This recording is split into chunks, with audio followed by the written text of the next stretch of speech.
s'il te plaît, je suis un peu à la bourre. Je t'ai pas vu aussi aujourd'hui. C'est un temps de vie quotidien où l'on croirait presque découvrir une mère et son fils. Ici, pourtant, Junior est en famille d'accueil. Cela fait 3 ans qu'il est hébergé par Nabila. Tous deux ont appris à bien se connaître. Voilà, tous les jours, on fait un petit débrief. Voilà, on fait le point aussi sur les devoirs, l'école. Puis des fois, je vois, enfin, quand il rentre, je regarde par rapport à son visage, si ça va ou ça va pas. Donc je questionne un petit peu. J'ai mis des pizzas là, dans le micro-ondes. Tu vas ouvrir le sachet, la mettre là-dessus et on va la mettre. Tant que Junior reste placé ici, c'est elle qui s'en occupe et qui fixe un cadre. L'hébergement que Nabila lui offre est une alternative à la détention. C'est un juge pour mineurs qui a décidé ce placement. Je vous présente ma chambre, mon coin libre. Ici, c'est mon bureau, mon lit, mon armoire. C'est ma pièce, c'est ma demeure, on va dire ça. Voilà. Mais Junior n'est pas un adolescent comme les autres. Depuis ses 14 ans, il est condamné et suivi par la justice. Ici, il passe du temps sur les écrans, comme bon nombre de lycéens. Un semblant de vie normale, ordinaire, où il doit apprendre de ses erreurs. Au début, c'était très dur. J'étais ici, enfermé, mais tout le temps. Je faisais des bêtises. Je faisais rarement de bêtises, mais les bêtises que je faisais, c'était des gros. Donc voilà. Mais après, au fil du temps, je me suis fait. On va un peu plus avec eux. On est moins timide.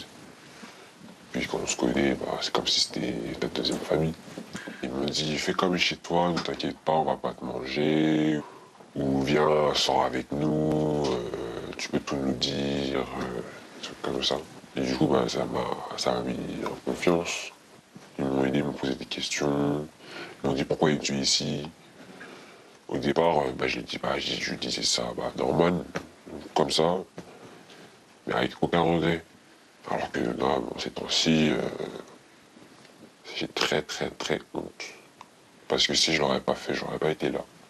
Je serais chez ma mère, en train de jouer avec ma soeur sans doute, comme ça.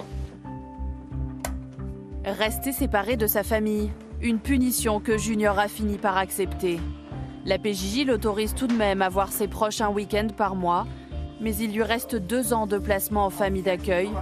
2 ans où Nabila continuera de lui offrir surveillance et bienveillance. Elle m'a acheté des vêtements, elle m'a acheté un téléphone pour moi. Elle a tout partagé, elle m'a considéré comme son fils. Et ouais, elle a tout fait. Elle m'a fait changer. Elle a tout fait. Quand je vais ressortir d'ici, je sais que ce sera grâce à elle. Le but, c'est de ressortir et d'avoir dit « j'ai compris » et je ne le referai plus et je regrette. C'est le but. Parce que si tu ressors et que tu n'as rien compris, c'est que tu sais que tu recommences. Moi, je sais que quand je vais ressortir d'ici, je serai quelqu'un d'autre, j'aurai compris, et ce sera grâce à elle. Et pour ton stage? Je ne sais pas. Et tu vas faire quoi? Bon. Ah. On faut t'affoler là. Tout est fermé, mais dès demain. Non, mais il faut que demain tu rentres avec quelque chose. Hein. Ah bah oui. Vous êtes vigilante, vous êtes soucieuse comme une maman et son garçon en fait là? Oui, pour moi c'est comme mon enfant. Ce n'est pas mon enfant, mais c'est tout comme. Il a la même place que mes fils. Donc c'est pas juste une bouche à nourrir, faut aussi l'élever sans soucier en fait. Ah oui. Ah oui. Je me fâche. Hein, il y a des moments où on n'est pas tous les jours d'accord. Mais non, je me soucie de son avenir et je veux que plus tard, voilà, il s'en sorte. Qu'il puisse continuer à venir me voir de temps en temps après. Enfin, j'espère. Un travail que Junior et Nabila doivent encore accomplir ensemble. À la PJJ, des éducateurs et une psychologue veillent aussi sur eux, mais le travail est dense. Certains jeunes demandent un plus gros suivi, placés ici en résidence éducative, en attendant de trouver de nouvelles familles d'accueil.